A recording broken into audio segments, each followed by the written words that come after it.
So hi guys, good morning to all of you. I hope you all are good at your place and I'm very happy to see you again in my session. So in today's session I'm going to start your research methodology का उसमें और एक हम लोग book follow कर रहे हैं, ठीक है, ग्रीन लॉ।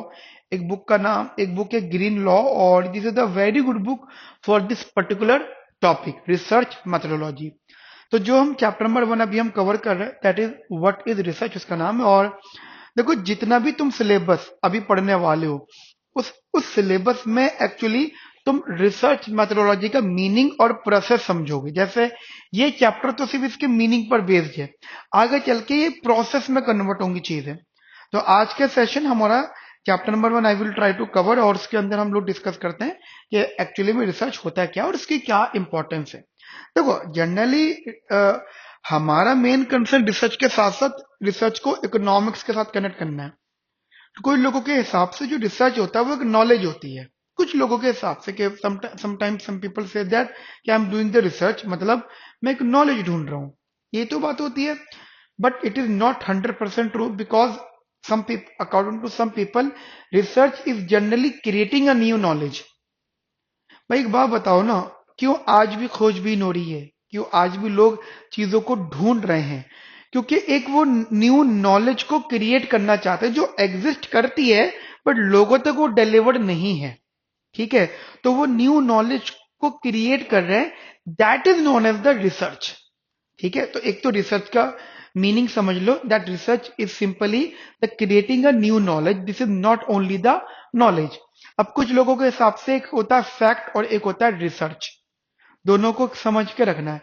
फैक्ट, देखो आपके पास कोई भी चीज किताबों में है, लिखी हुई है, so that is only the fact. जैसे sometime people are arguing, argue कर रहे हो, जैसे आप ही किसी बात को आर्ग्यू कर रहे हो, सो that is the knowledge because research is the creating a new knowledge. तो इसका मतलब आपको नॉलेज वर्ड का मीनिंग भी मालूम होना चाहिए। So knowledge is what?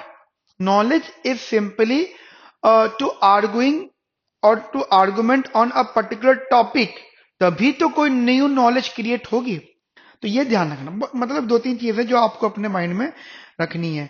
अब एक ना, मैं जो शुरुआत करना चाहता हूं अपने पढ़ाने से यहाँ पे, मैं ना आपको वैसे तो आज तो नहीं but in from the next class onward मैं जो भी आपको पढ़ाता जाऊंगा तो उसके स्ट्रक्चर नोट्स आपको दिखाता जाऊंगा कि ये नोट्स स्ट्रक्चर नोट्स में जो मैंने आपके लिए बनाए हैं, ठीक है। ऐसा मैं आप लोगों के लिए करता रहूंगा। आज सिर्फ तुम सुनना और समझना, ठीक है ना गाइस। देखो सबसे पहली चीज जो मैं आपको बताना चाहता हूं दैट रिसर्च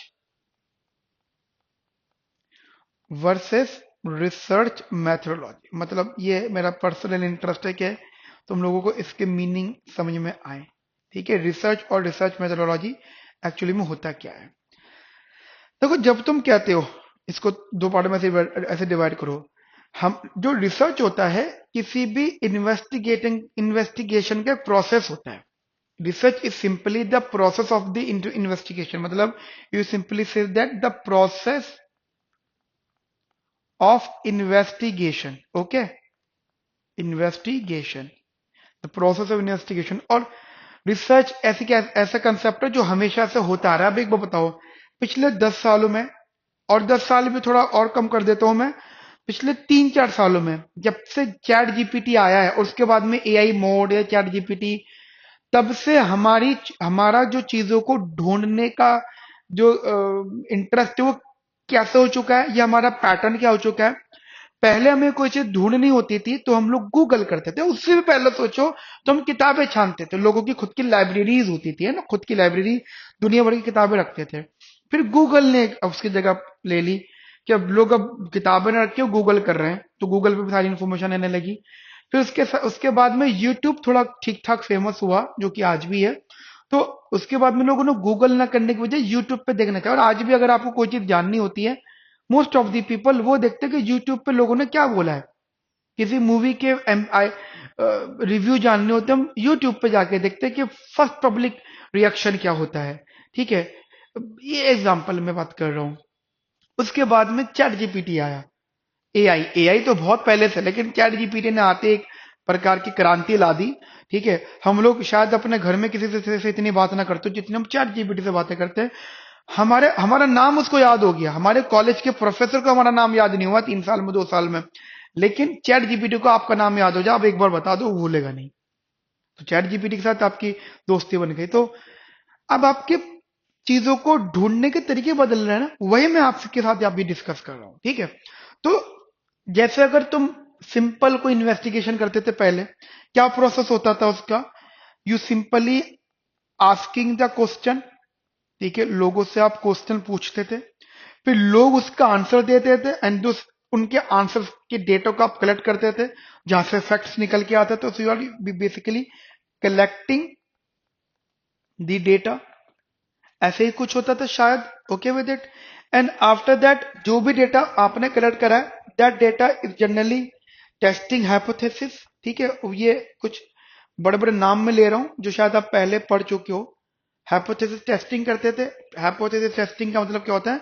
उनके वैलिडिटी चेक करना और उनकी एक्सेप्टेंस और रिजेक्शन को आइडेंटिफाई करना, कि कितनी आप रिजेक्शन रख सकते हो तो कितना रिजेक्ट कर रहे हो, ठीक है। And after that whatever the outcome you got, आप उस आउटकम के बेसिस पे कोई ना कोई कंक्लूजन ड्रॉ कर रहे हो, ठीक है। तो सिंपली ड्रॉइंग दी कंक्लूजन। कुछ शॉर्ट नोट में क्लास में भी लिखवा रहा हूं, बट इसका पूरा फ्रेमवर्क आपको मिलेगा। लेकिन जब बात आती है रिसर्च की, रिसर्च मेथोडोलॉजी की, तो actually research methodology simply the measurement tools and the methods. Research methodology जो होता है ना, it is basically measurement tools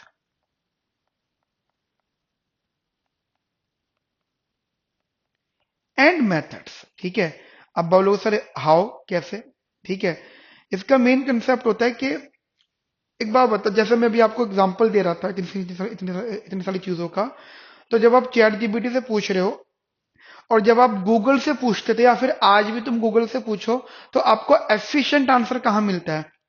chat GPT से, है ना। क्योंकि गूगल पे तुम ढूंढ कुछ रहे हो, मिल कुछ रहा है।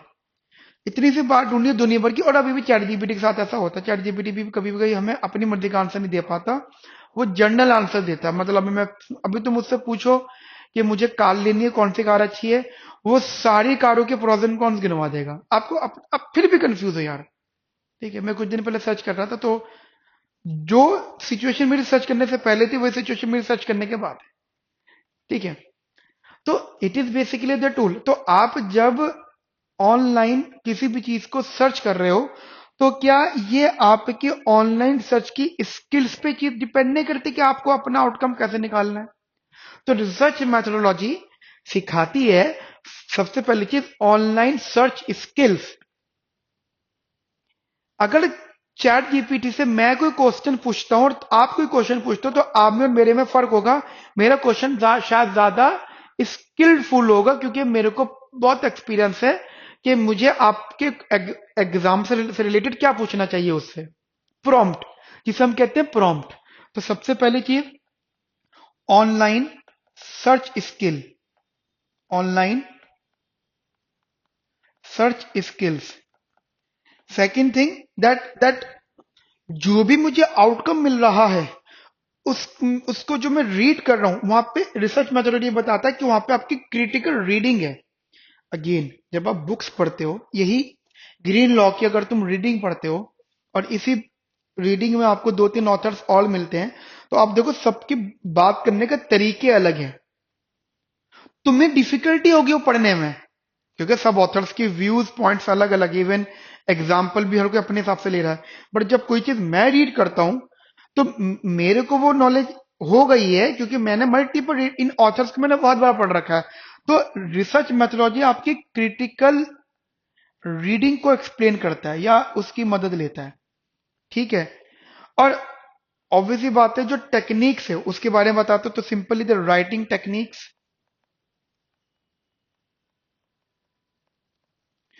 और फिर व्हाट, कौन सी सिचुएशन पे कौन सा स्टेटिस्टिकल मेथड यूज करना है, वो बताता। तो these are the few difference between the research and the research methodology. तो एक मतलब एग्जाम में कुछ क्वेश्चन इस तरीके से फ्रेम्ड होंगे। अब रिसर्च को लेकर ना हमारे कुछ मिसकंसेप्शन है।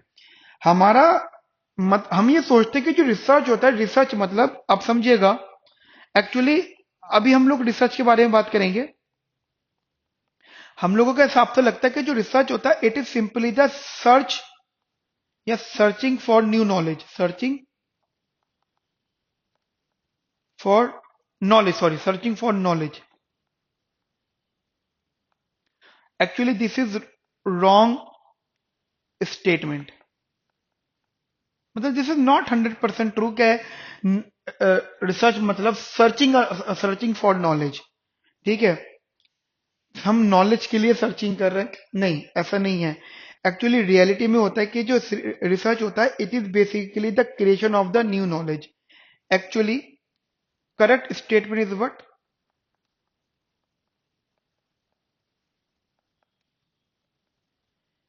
it is a research is the creation, research is the creation of new knowledge, creation of new knowledge, and simply it is not just collecting the existing data, ठीक है, and not just collecting the existing data। ये short note आप maintain करें, बाकी आपको इस chap मतलब जो भी मैं पढ़ाऊंगा उसका फुल फ्लेज नोट्स आपको बढ़िया तरीके से दूंगा, उस पर कोई स्ट्रेस नहीं लेना। अब हमारे को ना, अब जैसे ये डेटा भी कह सकते हो, डेटा को आप फैक्ट्स भी कहते हो, तो हमने एक चीज मेंशन करी कि फैक्ट ही फाइंड आउट करना is not the only meaning of the research. Research is also mean that to creation of the new knowledge. अब सिंपली आपको फैक्ट और नॉलेज में फर्क पता होना चाहिए। देखिए, let us suppose you have any raw data, तो इट इज द फैक्ट, ठीक है। अगर आपके पास में कोई रॉ डेटा है तो वो एक फैक्ट है, लेकिन अगर आप उस डेटा को इंटरप्रेट कर सकते हो तो that is the knowledge. If someone asks you the meaning difference between the raw fact and knowledge, so fact means it's simply a raw data, and knowledge is when you interpret the data, ठीक है। तो एक ये चीज ध्यान रखना। अब एक होता है कि let us suppose you have some article, और आपके पास कोई आर्टिकल है, आप उसके पास वो इन द रिटन फॉर्मेट में है, तो जो आपके पास में रिटन फॉर्मेट में वो एक्चुअली कलेक्टेड इन्फॉर्मेशन है जो आपके पास में है। So this is the fact only, collected information. लेकिन जब तक उस आर्टिकल की तुम्हें कोई मीनिंगफुल अंडरस्टैंडिंग नहीं होगी तो वो यूजलेस है, और अगर उस आर्टिकल की तुम्हें मीनिंगफुल अंडरस्टैंडिंग है so that is known as the knowledge. Clear है मेरी बात आपको? तो इसको आप थोड़े से अपने माइंड में रखना, ठीक है। तो जैसे एग्जांपल, कोई जैसे मान लो मैंने ब्लड टेस्ट कराया और मेरा ब्लड टेस्ट लैब में रखा हुआ है, तो it is simply the fact. But अब सोचो, बड़ी इंटरेस्टिंग से बात कर रहा हूँ कि एक बार क्या हुआ कि एक बंदे ने ब्लड टेस्ट करवाया, कुछ 2-2.5 हजार रुपए के ब्लड टेस्ट की कॉस्ट थी, उसने 500 रुपए दे दिए, और वो 500 रुपए दे दिए, और उसने बोला शाम को रिपोर्ट ले लेना। शाम में वो रिपोर्ट ही नहीं लेने गया, वो शाम में रिपोर्ट ही नहीं लेने गया। और और वो ही सोचो, वो ये कह रहा है कि वो ये सोच रहा है कि अरे मतलब उसका नुकसान हो गया, उसने ब्लड टेस्ट कर भी दिए होंगे, उसके तो कॉस्ट लगी और मैं नहीं जा रहा। नहीं, समझो बात को, सिर्फ ब्लड निकाल के कहीं पर रखना या उसकी टेस्टिंग भी करके उस डेटा को एज इट इज रखना is not a final outcome.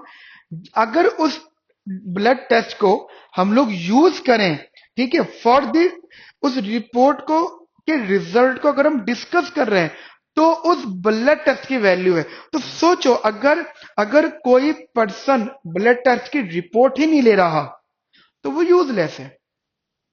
या फिर ब्लड टेस्ट करवा लिया और मॉडिफाई कर दो अपने एग्जांपल को, ब्लड टेस्ट करवा लिया और उसको किसी डॉक्टर को नहीं दिखा रहा कि वो उस पर कुछ डिस्कस करे, कुछ बताए, तो यूजलेस है blood test. Blood test is not the कि आप ठीक हो गए, इसका प्रूफ है, नहीं। समझ में आई मेरी बात आपको? तो एक ये अंडरस्टैंडिंग आप लोग अपने माइंड में रखना, this is the very important part. अब हमारा मीनिंग ये है कि अब आप समझते हो, देखो दो प्रकार की नॉलेज होती है। एक नॉलेज हो गई एक नॉर्मल पीपल को, हमारे हमारे घर में जो मदर है या गार्जियंस है, मदर फादर, उन लोगों को शायद बहुत अच्छी इकोनॉमिक्स आती है ना? कैसे? उन लोगों को पता है कि कैसे, कितनी कंजम्पशन कितनी करनी, कितनी इन्वेस्टमेंट करनी है ना, कितने खर्चे करने हैं, कितनी इन्वेस्टमेंट वाली फ्यूचरिस्टिक है, ये सब चीजें कितना करना, और अगर कभी हालात ऊपर नीचे होते तो वो मैनेज कर लेते हैं। ठीक है, तो this is the knowledge of the economics. Okay, एक नॉलेज वो हो गई।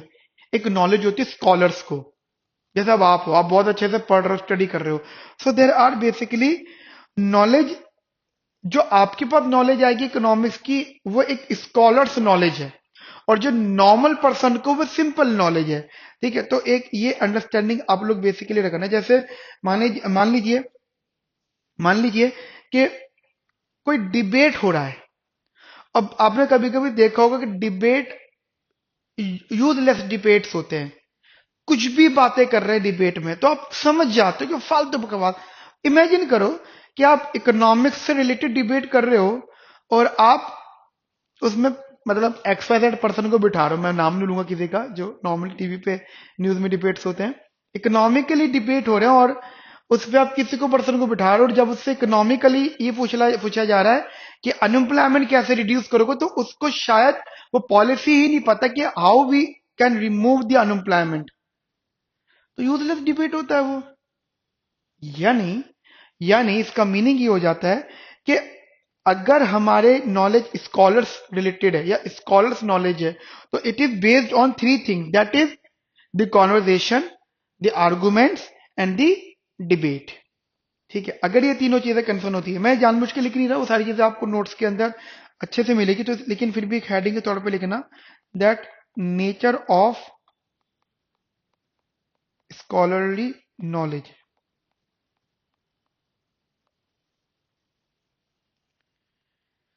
ठीक है, तो एक जनरली अंडरस्टैंडिंग रखना। छोटा सा चैप्टर है, बहुत ज्यादा इसमें कुछ है नहीं, बहुत ज्यादा इसमें कुछ है नहीं। एंड कुछ इकोनॉमिस्ट के नाम से, के हिसाब से वो बात करते हैं कि टाइप्स ऑफ द रिसर्च। तो टाइप्स ऑफ रिसर्च में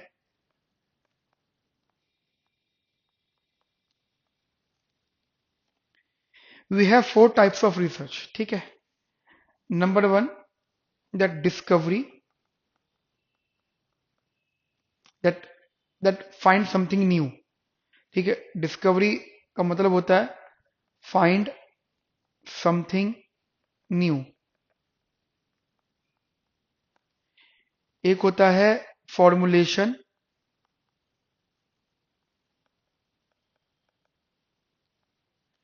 that creating new theory, that creating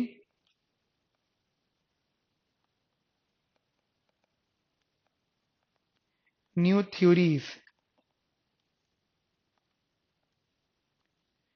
एक होता है creation of new knowledge, of new knowledge.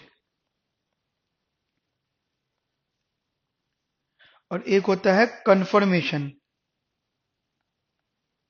Confirmation का मतलब हो जाता है कि what ever the knowledge you have, उसका रिलायबिलिटी चेक करना, या आप कह सकते हो वैलिडिटी चेक करना कि वो कितनी वैलिड है। ठीक है, कंफर्मेशन, कन्फर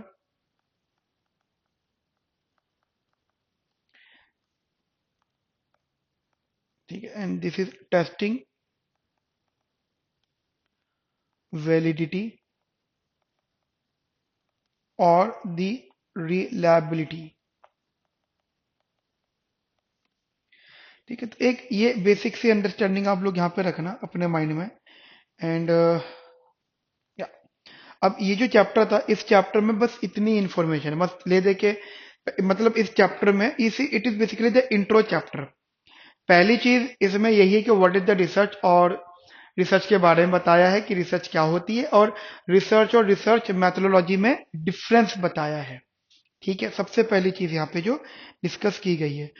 उसके बाद में उसके बाद में that the difference between the knowledge and the facts, जो हमने अभी बातें कर ली, इसका सेकंड पोर्शन है जो डिस्कशन का है।